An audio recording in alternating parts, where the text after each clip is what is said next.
You talk about living the dream. If you looked at my life from an exterior vantage point, I had a beautiful home. We had an apartment on the Strip in Las Vegas at the time, the Mandarin, and two beautiful kids. We were driving nice cars. I had a car in my driveway I could have only dreamed about driving as a kid. And my wife looked at me and told me she wanted a divorce. If you ask executives what's important to them, most of them will say, well, my health and my family and my work and my marriage, but they don't live true to that. And I was at fault for that. So much of us, of what we do when we get up and get out of bed every day, is driven by our careers. But that's not what we're necessarily going to be remembered for.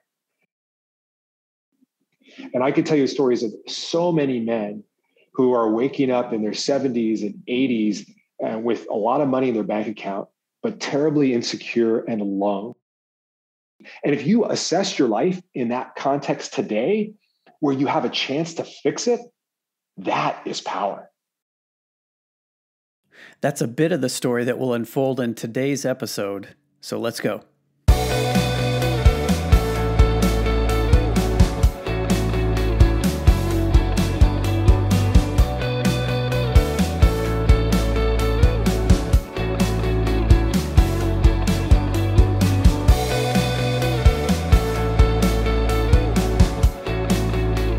Hey guys, welcome to the Next Man Up podcast. I'm your host, Mark Stanifer, and I'm honored to be with you for another episode today. Whether you're joining us today for the first time or you've been with us for a while, we are grateful you have chosen to be part of the community that is about being and raising healthy and godly men. Hey, so we're returning to guest conversation format today, and as you heard, this one is engaging and is going to cover some good ground for men specifically. Who are we becoming? Today's guest has many roles. He's a husband, father, successful business executive, entrepreneur, angel investor, author. But if you ask him, he'll tell you what matters most is the man that he has become and the mission he's on to help men like him avoid a pile of regrets at the end of life. Of course, I'm talking about Stewart Roberts. And in our conversation, we talk about his story. We talk about his success and subsequent crash and how hard that was.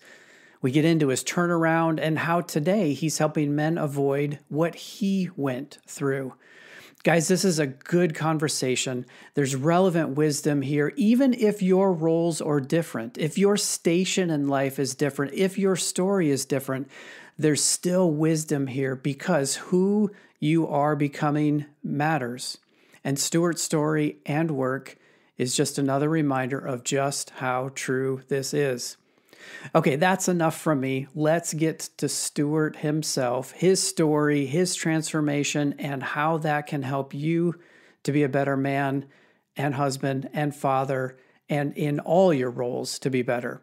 Here we go, my conversation with Stewart Roberts.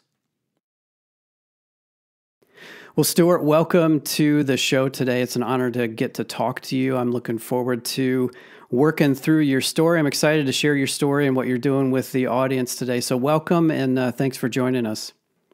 Well, thank you, Mark. It's a real pleasure to be here and be a part of what you're doing in this journey. So there's lots of different places that we could begin, but I wanted to take you back to when you were 15 and you had this epiphany of, I want to be rich. And I'm hearing like a 90s song rolling through my head, and I won't bore our listeners or I won't ruin the experience by trying to sing it. But you're 15 years old, you have this epiphany, you want to be rich, and that led you on a long trajectory that now brings you to here. But where did that come from? Take me back, take the listeners back to 15, and what are you thinking, and where did that come from? Gosh, I remember it like it was yesterday. Interesting enough. I grew up a middle-class kid in a wealthy neighborhood outside of Cleveland, Ohio. And I was surrounded by people who had more. They had, nicer cars. They had big boats. They traveled extensively. And we were by no means poor, but living a middle-class life inside of this bubble, it made me insecure. And so I looked around me and I thought, well, gee, the missing link here, I've got a family that loves me. I've got, all these other things. The missing link here is the money. And if I can just make that money, then that'll fulfill, as simplistic as this sounds, I think this is a lot of our stories at 15, keep in mind. And if I can fill in that missing piece, then from there, somewhere around the ripe old age of 40, and I'll get married and have a couple beautiful kids, and then life will magically unfold in a meaningful, great direction. So that's where I was at 15, looking at 40 as old and arriving there with money, or even maybe even 30 at the time. And that was going to solve my problems. So it sounds like money represented, and you can fill in a better blank here, fill in a better word, but money represented like happiness or significance to you, that like you saw that as the way to get somewhere. Well, I grew up with, Midwestern values, as you did, Mark. And, so my parents this was the mantra that they repeat over and over again: money's not going to make you happy. But yet in the back of my mind, I saw all this wealth and I thought, gee, I wanted that. That was attractive. And I thought it would make me a better person. I thought it would help me with some of my insecurities. Interesting. So fast forward a few years and you land yourself on Wall Street in a trading firm. And then over the next, 10, 15 years, you accumulate quite a resume, starting a China-based trading company and then a president of a big angel investor club.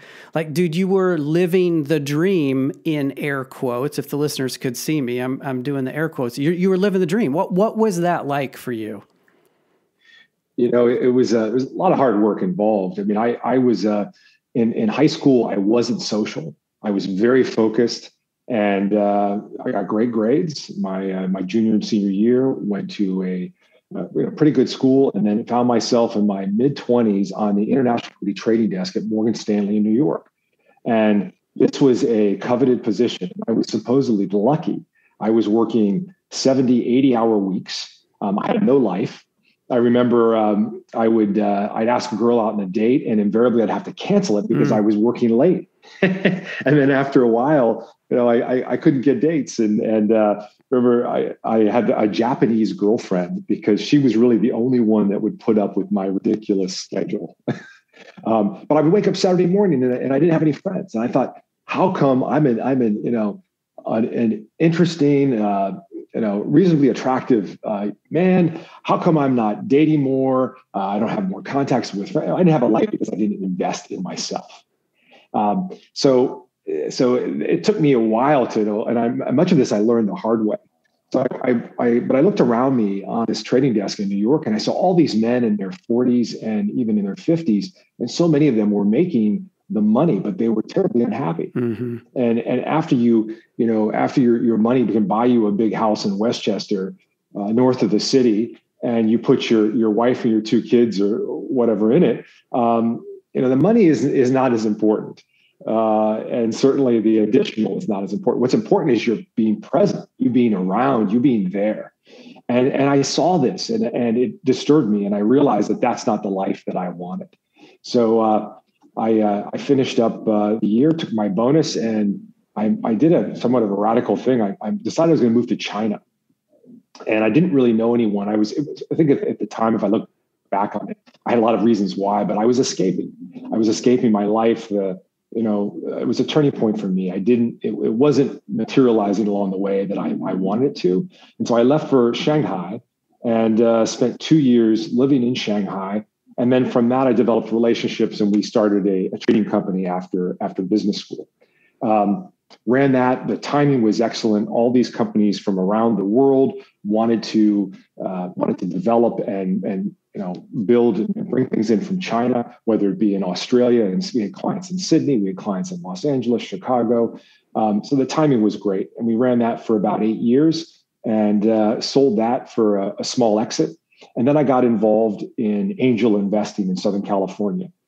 And this was, for the most part, people who have been successful in business putting money into deals. And so I started to do that. I thought, well, as I made a little bit of money, what am I going to do with it? Why don't I invest in other people's ideas and do some mentoring as well? So I did that for a while. And then I met my wife. We got married, had a couple of beautiful children. And, things changed. Things changed. In 2015, I found myself in a situation where, you talk about living the dream. If you looked at my life from an exterior vantage point, I had a beautiful home. Yep. We had an apartment on the Strip in Las Vegas at the time, the Mandarin, and two beautiful kids. We were driving nice cars. I had a car in my driveway I could have only dreamed about driving as a kid. And my wife looked at me and told me she wanted a divorce. Mm. And the reality was that I was angry. I was out of touch. I was unhappy. I was terribly unhappy and overwhelmed. My weight, my physical, I was way out of shape. I had all kinds of lower back issues. And I just was not the man that I thought I was going to be. And here I was, in my early 40s. And so that was my epiphany, if you will. But in terms of your question about, I remember at one point when I was running Tech Coast Angels, someone looked at me and said, you have accomplished what all of us want. What is it like? And I didn't have a good answer for that because I didn't feel like I was always around people who had done more, seen more. The exit that we had, it wasn't $100 million exit. So, there were more people that had done it. And I was always looking for that bigger, better deal. And in many respects that propelled me, but it also held me back from enjoying life, from appreciating some of the little things and ruining my marriage in the process. So I'm curious, Stewart, as you were looking for that next accomplishment or that next thing, I can see the need to perform and achieve in order to keep the self-worth, keep the ego satisfied. I wonder. I heard something in your answer that also made me curious. I wonder if there was insecurity about being around these other people who to you seemed like they had accomplished more, or like you hadn't done enough to be the imposter syndrome, I guess is a simple way to say it. May or may not be true. I'm curious. Was that part of what you were experiencing too? Oh, absolutely. I mean, we're surrounded by it. You get a room full of men together, or certainly accomplished men, and we love to talk about just that, our accomplishments. Mm. This is what we've done, and this is what we're working on, and this is where we're going. Right? We don't typically air our grievances. One of the things I did in trying to turn my life and my marriage around was I got together a group of men that I really admired, and I admired them, for what I knew, their external accomplishments. One had run a winery in Sonoma.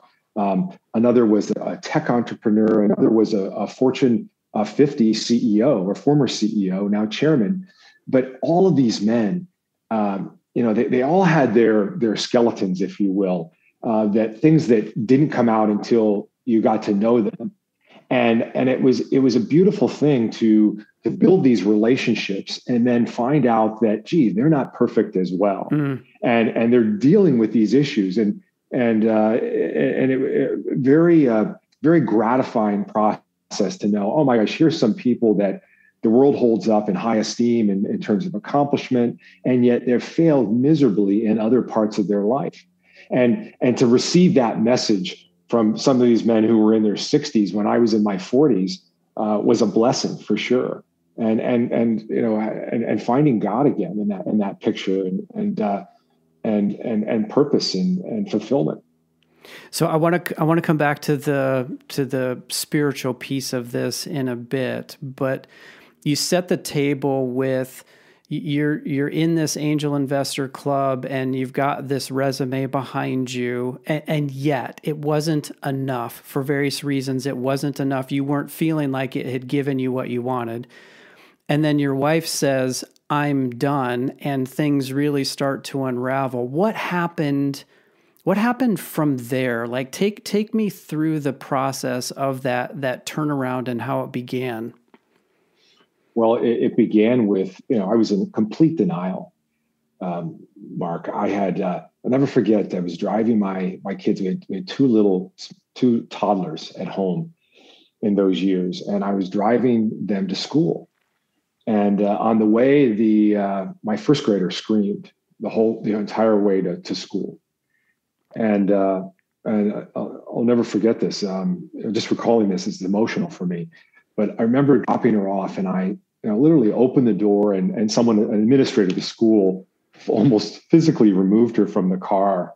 And I remember driving home, and I broke down, and I found myself, here I was in my early 40s, and my whole world was crumbling. My wife wanted a divorce. My kids in a panic. I was overweight. I was out of shape. My health was in turmoil, and I was angry. And I thought, how the hell did I end up here? I went to school. I studied hard. I worked hard. I did all the right things. And I think this ties in with, so much. It's very different for our generation, right? Because all the generations before us, pretty much all they had to do as men, as fathers, is show up and provide. And if we do that and do it better than our dad, we were, quote unquote, a success. And yet now we found ourselves living in a world where, gosh, my wife is a very successful CFO. She works as well, and so there's a lot more expected of us outside of that. But let's face it, from our dad's world, if they just provided and then showed up and played some games on Saturday, they were winning, and our moms put up with it. And it doesn't work so much for us. So here I found myself, and the way this ties in is, I was building or modeling my life after a 20th century model, living in the 21st century. And I was failing because I wasn't equipped to deal with the needs of my family, of my wife, of myself living today. Okay. So you're at this moment where the foundation, what you had laid, is crumbling. You're trying to figure out who am I and what do I have to do to be a man, to be a father. And you're at this moment. So then what was that first step that you took that really began that turnaround? I'll never forget. I picked up the phone and I called a close friend, and I told him my sob story. I told him my story I said, look at everything that I've done. Look at everything I provide. Why isn't my wife happy? Why isn't my marriage better? Why am I, what's wrong? And there was a long pause in the phone, Mark. And I said, you're not saying anything. And he said, I'm not sure you're ready to hear what I have to tell you. And I said, well, no, come on. His name is Jimmy. I said, Jimmy, tell me, what are you thinking? And he said, you need to take a look at yourself. You've told me and articulated all the reasons and all the things that are wrong with your wife and your marriage. He said, the problem isn't outside there. The problem is inside with you. And I got off the phone and I was mad. I was mad for probably a week because at the end of the day, I knew he was right. But didn't want to admit it. I didn't want to admit it. So that was a turning point. And so when I reached that point, I looked around and there weren't, where did I go? Where was I going to go? Was I going to go to counseling? We did marriage and couples therapy. That was great. That served a purpose, but there was more to it. There was a piece that I was missing. Where do men like me or like us go who have, who need help in this area? And I couldn't find anything, Mark. I couldn't find anything. So I started to create it myself. And at the time, I didn't even know it was all about just solving my own problem. But I took courses, I read books, I listened to books, did masterminds, and I dropped everything. I stopped working, and I put myself through this process, and it was very humbling. And at this point, it started the divorce process, and thankfully, my wife stayed with me. But, as I started to make these changes, I'll remember it didn't come easy. She would come to me 6 months in and say, "Oh, you're a changed man now," mocking me because, if you're one way for so many years and then all of a sudden you make changes, well, you have to stay true to that course, even when it gets ugly. That's right. And that's what I did. That's what I did. And it's not a simple answer, but I wrote a book about it to help men who are accomplished and successful in terms of society's definition of success, but yet are failing miserably in these other core life areas. So I want to come back to the book again. I'm just kind of making placeholders here, but for example, what were some of the books that you read or some of the courses that you gravitated to?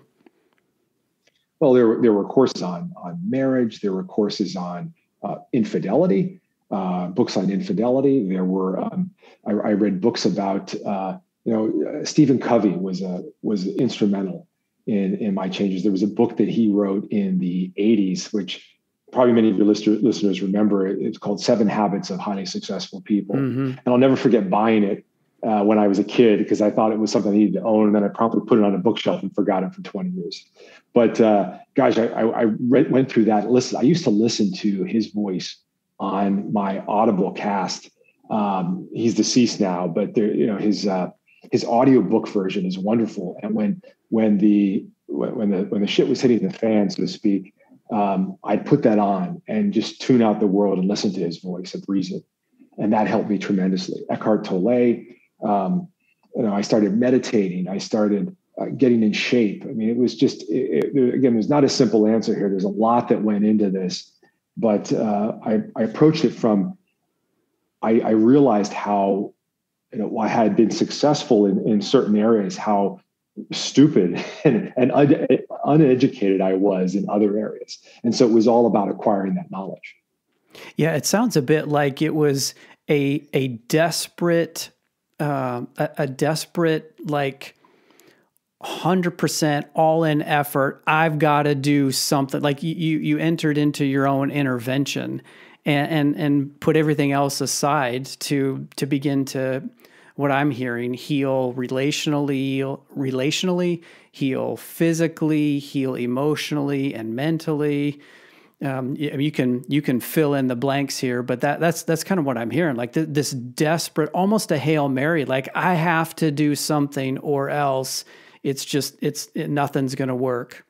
I knew it was important to me. If you ask executives what's important to them, most of them will say, "Well, my health and my family and my work and my marriage," but they don't live true to that. And I was at fault for that. I had a conceptual idea of what that was, but I wasn't taking care of my health. I wasn't taking care of my marriage. I encourage your listeners, take a look at your calendar and look what's on your calendar.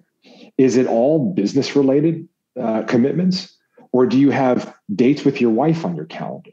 Do you have dates with your children on your calendar? You can tell very quickly what's important to most men or most people by taking a look at their calendar. Yeah, how we spend our money and how we spend our time are indicators of what we really value. Absolutely. And I wasn't living true to that. So it was a function of turning that around. And again, in the book, I address very specific ways to go about this. This isn't a quick fix. But instead of ambling through it like I did, and most men can't afford to take a couple of years off work and try to figure this out. Most just head for divorce and think that that's the fix, and it isn't. Because I have a lot of clients who have gone that route, and it just brings on a whole new litany of challenges and problems. And not that divorce is a bad thing, but just that is not the answer that so many of us think it is.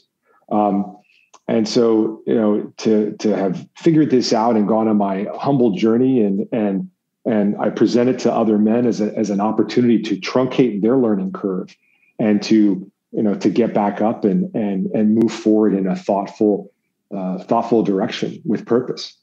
What's changed for you as a result of that transformation? Like looking back on the old Stewart and now the new Stewart, what's different? Everything's different. The conversations I'm having, this conversation, 7 years ago, you would have never found me having a conversation like this. I would never have been able to, to talk about these challenges that were, that weren't at first visible. I didn't want people to see this side of me. I still don't. But the reason I do it is because I think it's so important, because so many men I know are challenged by this. And to catch those in their 40s and early 50s before they wake up in their late 50s and 60s with a whole pile of regret.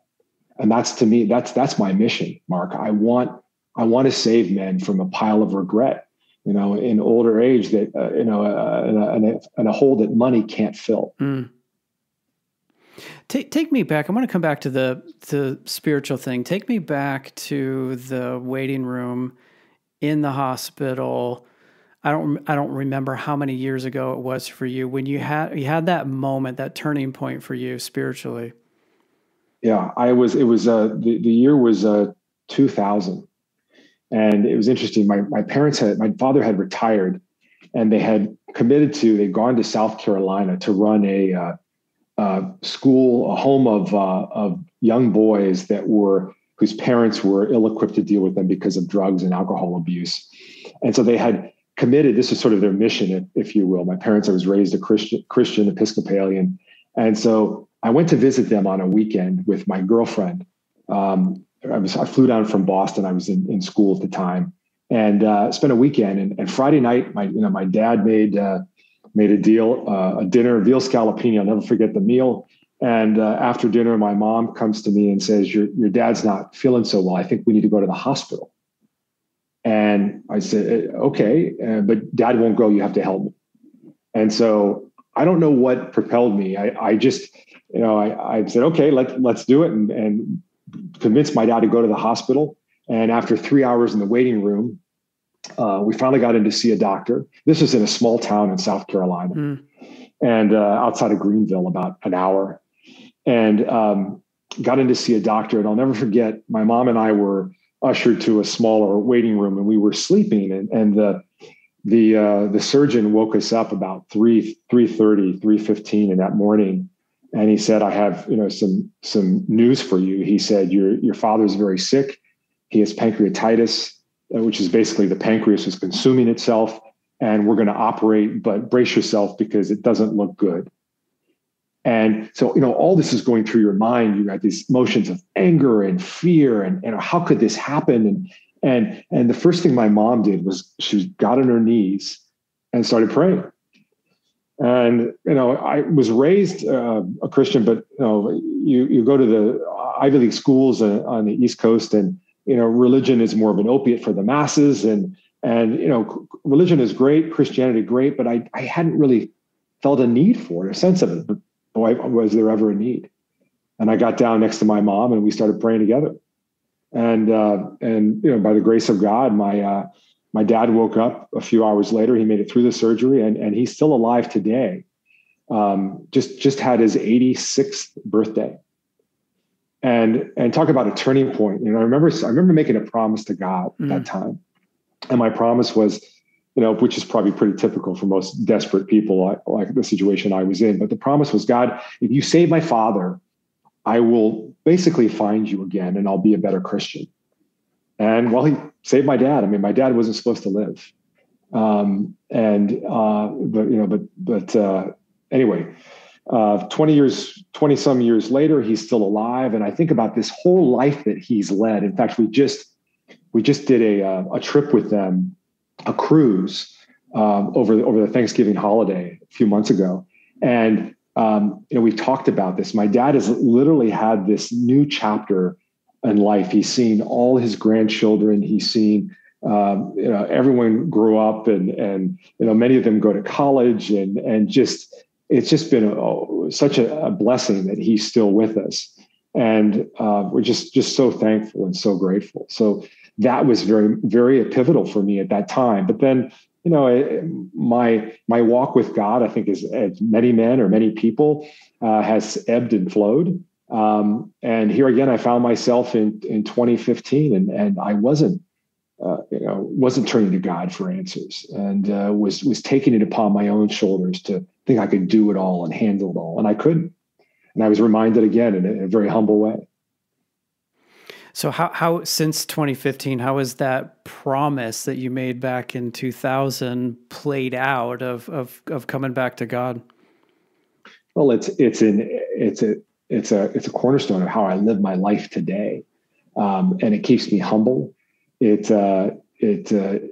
keeps me on that path. In fact, I've got every morning as part of my routine, I'm reading scripture, and I'm reconnecting. And some days it's more effective than others, but it's part of my growth and my process, if you will.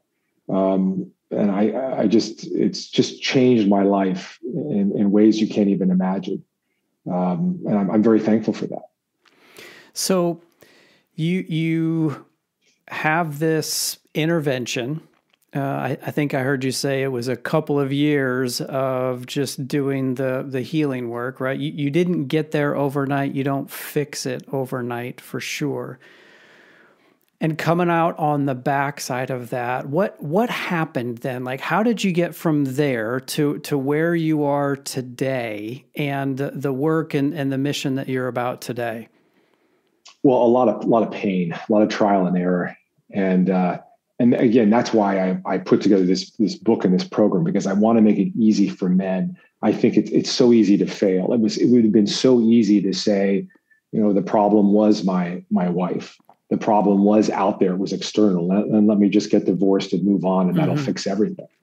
And again, it's every aspect of life. It's from the food that I'm consuming. It's my daily exercise routine. It's my walk with God. It's my friendships. It's the community that I have. When I mean community, I'm talking not about the networking and not about friends from the church necessarily, or a larger social circle, but it's men who I am doing life with, who love me and I love them, for good or for bad. And this takes time to cultivate this, but I go into specific detail about how to do this. This has been instrumental. It's the relationship that I have with my wife. It's the time I take with my children, and it's not always perfect, Mark. In fact, it rarely is. But it's like being a good Christian. You need to continually work at it. It's not a place where you arrive and you say, "Oh, I've reached nirvana and I'm here," and now let me help everybody else. I'm still working on this. This is a daily walk, and it's tough at times. It's tough. But I have direction and I have purpose. Yeah, and so I want to get into that, because you use in your book, which, by the way, is called Visibility: Playing to Win the Game of Life. I knew we'd get there, so we're here, and you can find it. You can find it, listeners, wherever books are sold, and of course, a link to that will be in the show notes as well. So you've got this successful professional business background with a bias toward investments and finance and all of that. And at some point in the process of your transformation, you move from "this is about me" to, "Oh, I've got something that I can offer to the world now, more than what I was doing before." So take me through that transition and how the book became, or how the book came to be, and the work that you're doing today specifically to help guys like you to go through their own transformation. Well, let me just start with I'll never forget, conversations I had in 2015. I had a couple core friends who knew everything that was happening in my life. And, I remember talking to one of them and saying, if I could just wake up in 5 years and have repaired these mistakes that I've made, where my marriage was back and thriving, intact, and my relationship with my kids and my health, and all these things were put back together to, really overcome these mistakes without having lifelong regrets, that would be a miracle. And I'm sitting here today telling you that that's what's happened, but I would have never believed that could have happened. I would have never believed that where we were in our marriage, that we could get past those challenges. I would have never believed that, I could, I could change my personality and deal with the challenges of anger and and other challenges that I had. I would have never just even imagined it. And so when you live this and when you experience it, and it was, again, it's such a process, and there's no, it's different. It varies for everyone. But what I've laid out are some very specific things you can do to work in these areas. And where we fail, Mark, is that whereas we're very focused on our business, and we have our calendar, we have our goals, and we set them every year, every quarter, or monthly, we don't use the same discipline with our personal lives. And I would argue that it's far more important. It's not just as important. It's far more important. Take my father, for example, in 86. Now, my dad did some great local advertising in the Midwest in the late 70s and throughout the 80s. But if you talk to him today, I mean, he's been retired for 20 years. What he's known for and who he is goes way past his career and those accomplishments. And put that into context, because so much of us, of what we do when we get up and get out of bed every day, is driven by our careers. Yeah. But that's not what we're necessarily going to be remembered for. So that's something to think about, and that took me a long time to realize that and appreciate it.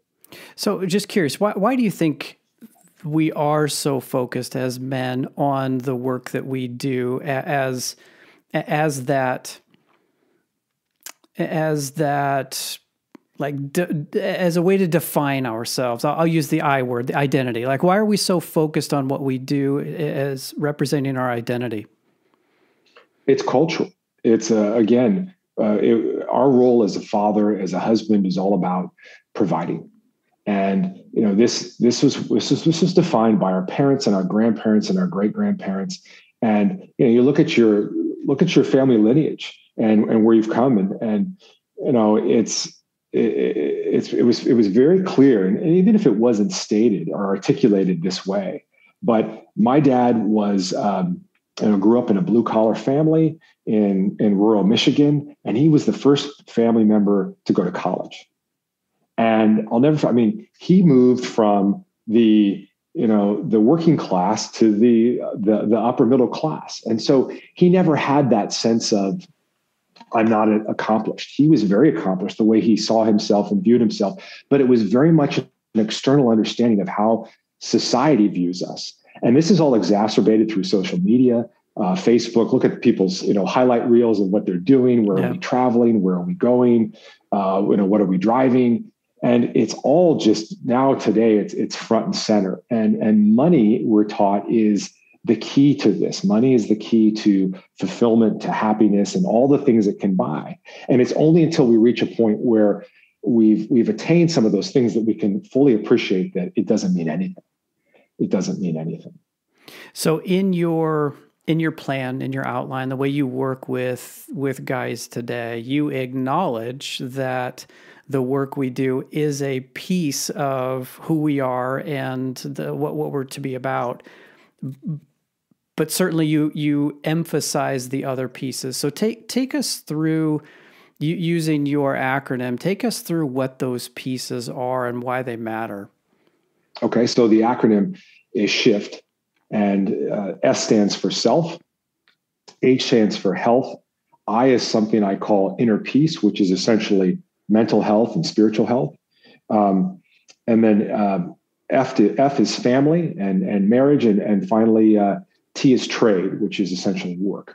And my argument is that you fill these 5 buckets weekly, Mark, and you will be successful. But if you focus on any 1 or 2, and I get this a lot, men will say, well, I can't be good at everything. I'm killing it at two of these areas, or maybe 3, but I'm failing miserably in these other 2 or 3. No, that doesn't work. It doesn't work because, again, for the reasons that we've talked about, it doesn't work if you can't show up as a father, if you're not there for your kids, it doesn't work. If you're not there for your wife in your marriage, it doesn't work. If you're not there physically for your health, there are all kinds of consequences. And I would argue that that's the most severe one.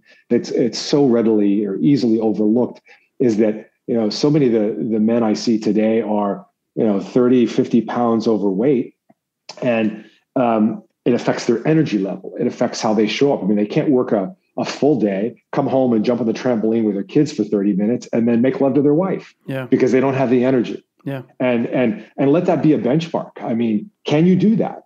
Can you put in a full day and come home and go outside and play with the kids for a while? Or are you too tired?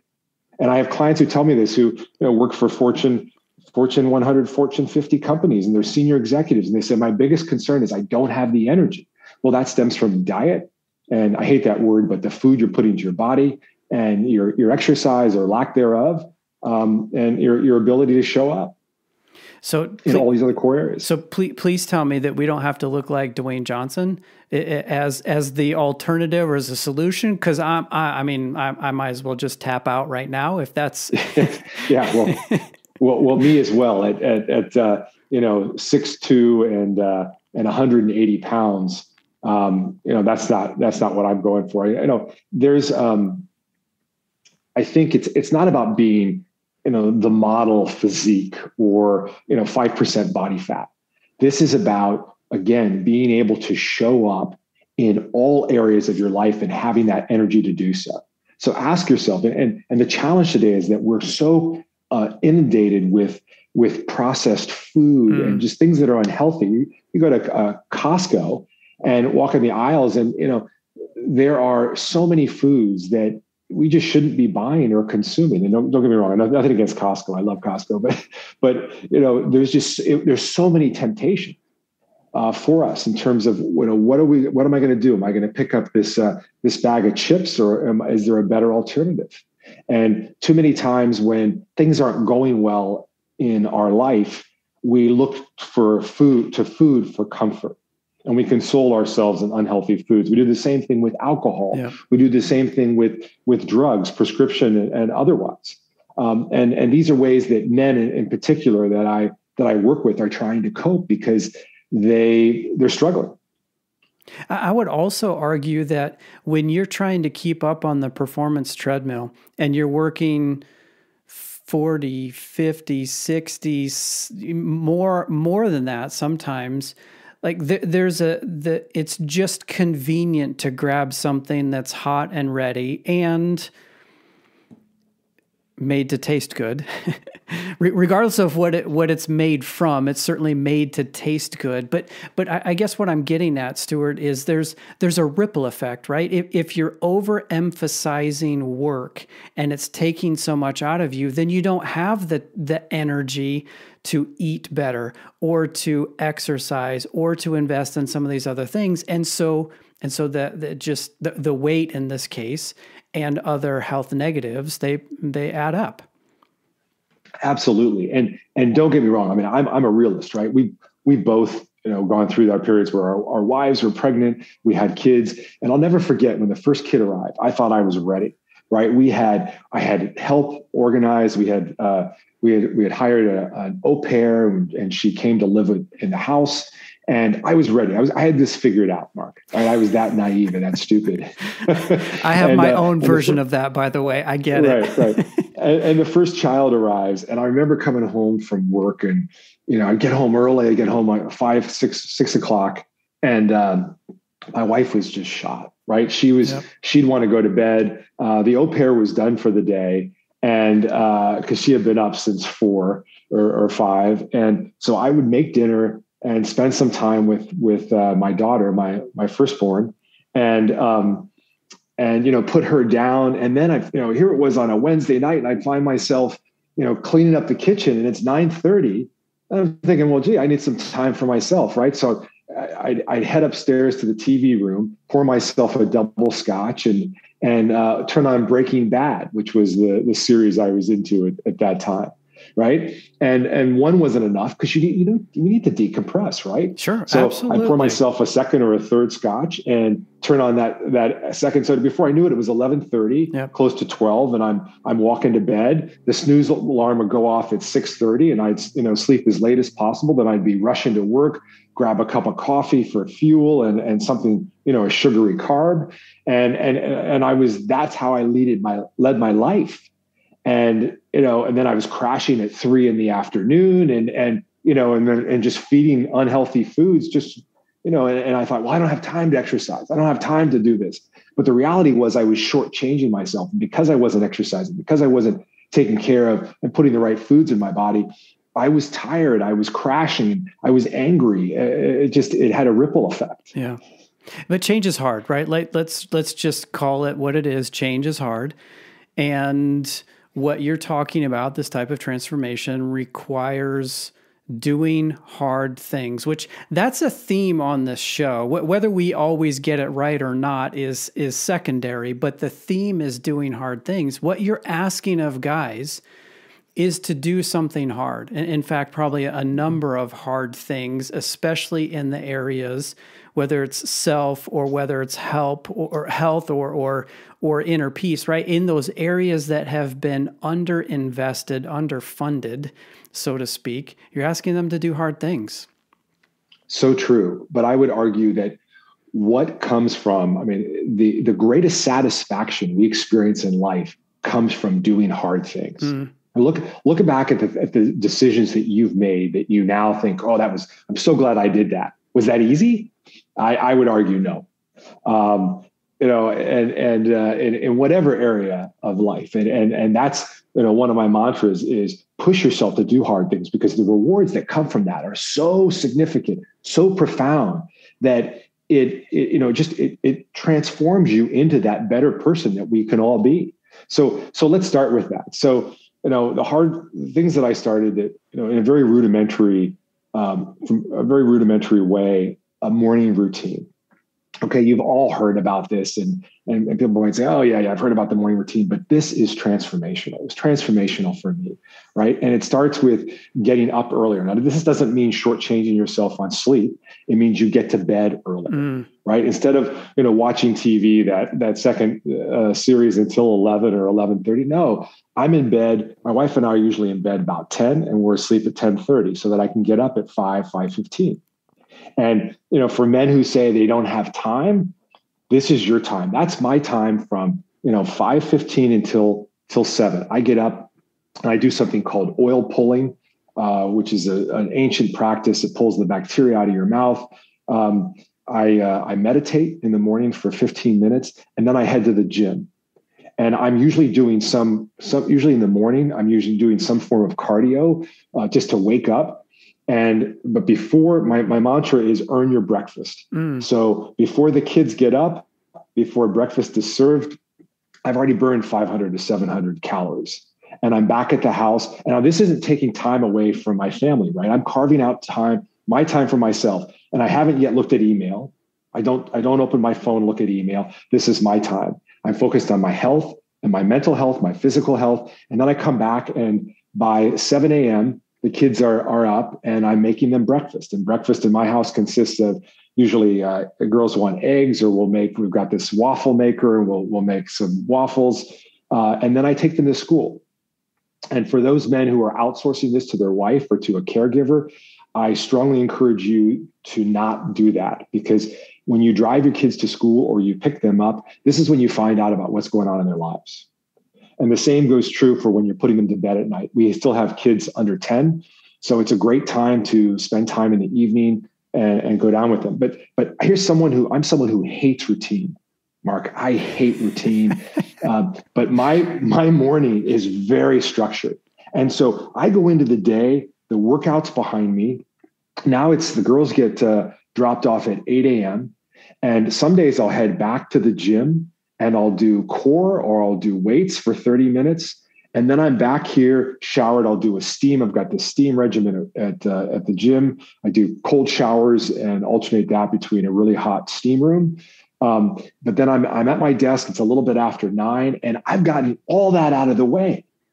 And here I am showing up and ready to work and get some time in at the office. Yeah.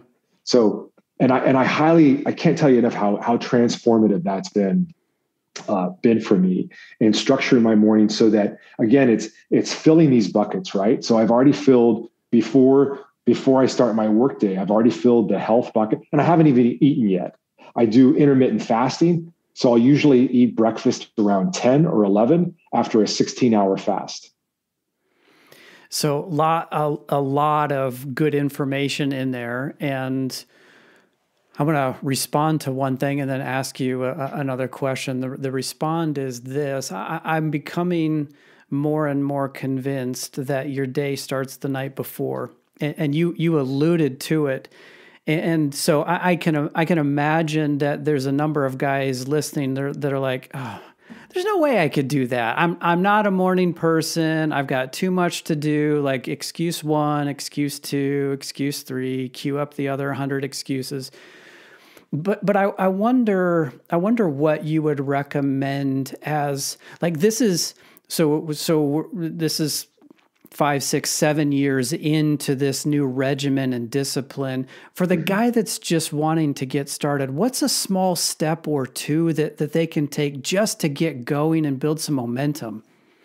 Yeah, there's a great book about this that deals specifically with this topic by a professor at Stanford, and he runs a lab about habits, and it's called Tiny Habits.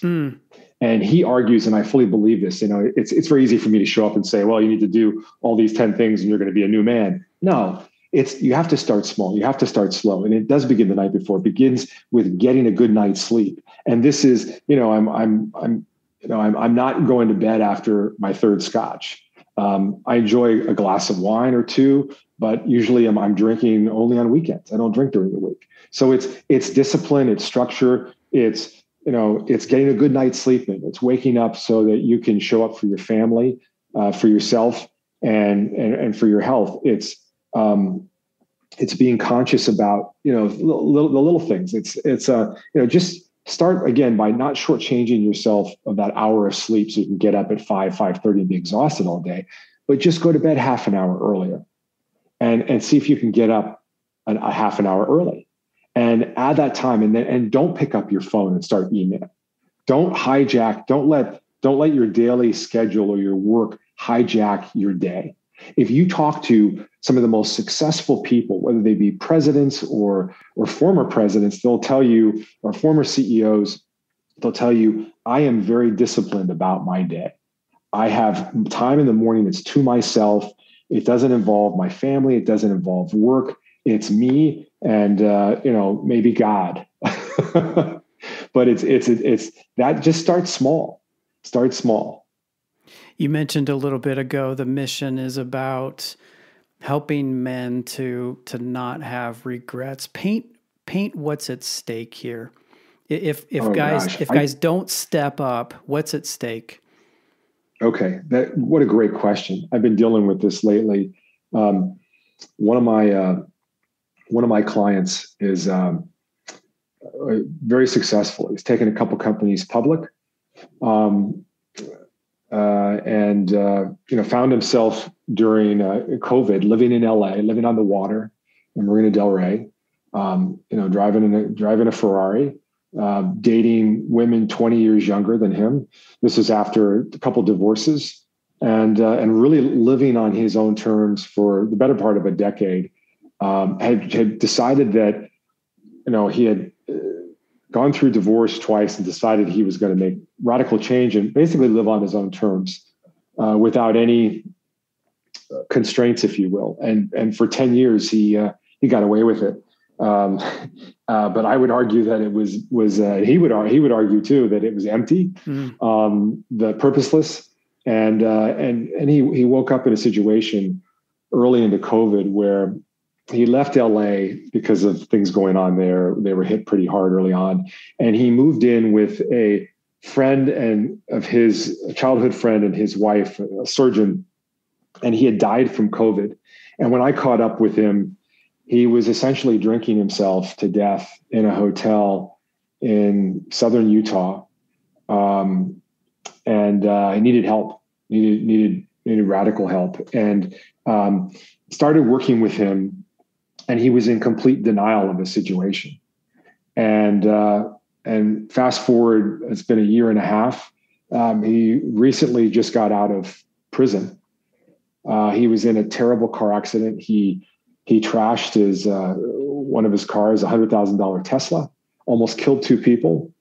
And by the grace of God, they didn't die. But he was looking at 10 years, Mark, 10 years in jail And the judge, given his contributions and his charity work, and I mean, he had a long list of people who wrote letters telling him what a great asset he had been in a number of capacities. Because of that, he was, basically got less than a year and 5 years probation. And I was the one, I picked him up when he got out of prison. And you want to talk about just challenges. I mean, he was here was a man who had accomplished so much according to society's definition of success. And yet he was at an absolute low, just absolute bottom. His family wasn't talking to him. His kids are now in their 20s. They don't want anything to do with him. And he had just hit bottom and hit the skids. And here he is now approaching 60. And I would argue in many respects that, this is why I'm doing what I'm doing, Mark. I want to save, if you will, for lack of a better word, those men in their 40s and late 30s and 40s and early 50s who could still have a chance to turn this around. And now this individual is I have all the faith in him and his ability to turn things around, but a lot of opportunities have passed now. And so if you can catch that person, and it's not, me so much as saving them as them saving themselves, but aware and having that reality check early in your 40s or in your late 30s or in your early 50s versus in your 60s and 70s when it's too late. And I could tell you stories of so many men who are waking up in their 70s and 80s and with a lot of money in their bank account, but terribly insecure and alone. And, the joke is that, is that 35-year-old girlfriend, does she really, are you surprised that she doesn't really care about you? Waiting for them to die, essentially. And that's the reality check. In my book, I lay this out is, look, when I have questions, we make so many decisions, Mark, in process, and so many of them are emotionally charged. But think about life at 80. Think about your 80th birthday and what that looks like. And imagine that everybody is there. Imagine your adult children are there. Imagine that your wife is there. Imagine that your colleagues and your friends, what are they going to say about you? And that for me is the ultimate. And I hope as I get older, that age is 90 or older, but what are they going to say about you? They're not talking about the advertising you did 30, 40 years ago, or maybe the career people, but there's so much more. And how are you going to be perceived? And if you assess your life in that context today, where you have a chance to fix it, that is power. That is power. You have that second chance. You have that chance to turn around the relationship with your kids or fix things that are broken in your marriage. At 80, at 70, 80, do you have that chance? It's going to be tough. The biggest challenge that men have, and I was certainly, this was front and center for me, is, take a look at yourself. Don't wait until your wife is coming to you with threats of divorce, or your life is imploding, or you're thinking about having an affair because you're trying to fix little aspects of your life. Don't wait until you're 50 pounds overweight, right? Look at the trajectory you're on. Life is all about, what we do today, and it's been said better than this, I'm paraphrasing, but we are the summation of our habits. If we invest time on a daily basis, whatever that is, that's who we're going to become. So look around. How are you feeding yourself? How are you attending to your family's needs? How are you taking care of your marriage? And if you're investing in those things on a daily, weekly, and monthly, quarterly, annually basis, you're going to have good outcomes. If you're not, don't be surprised when you wake up 5 years from now and things are imploding. And that's the biggest mistake where men mess up, is we think that, okay, for me, it was, get on the bus, or marriage done, kids done, and I'm moving on to bigger and better and more important things. No, your wife doesn't want to sit in the back of the bus and let you drive it. She wants to be up there front, right? And your kids need to be involved too. So start having those conversations and those reality checks, and ask a close friend how they see you, good and bad. Get a reality check on yourself, and let that be a humble, learning lesson early on, and thank those around you for doing it.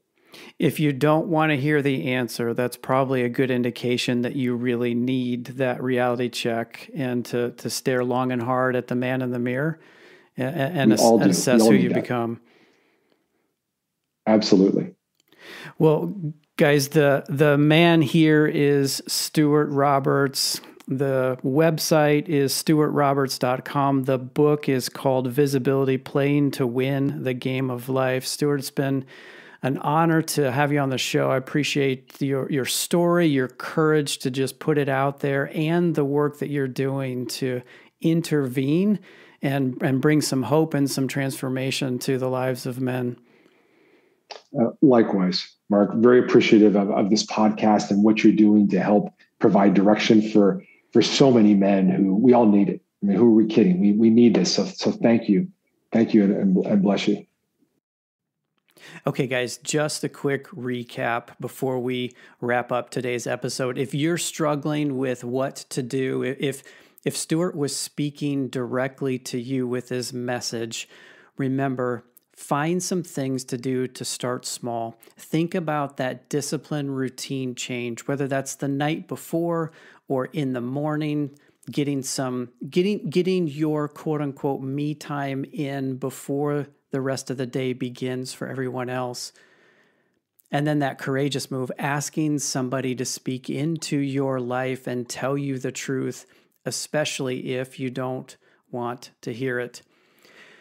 If you want to connect with Stewart, once again, stewartroberts.com is the website. His book, again, is called Visibility: Playing to Win the Game of Life. And let me just challenge you once again that this not be just information or entertainment, but that it would move you to transformation, even if that begins with one small step. Okay, guys. Once again, thank you for being part of this community. Thank you for being with us for another episode. We will be back same time, same channel next week. Until then, guys, adios.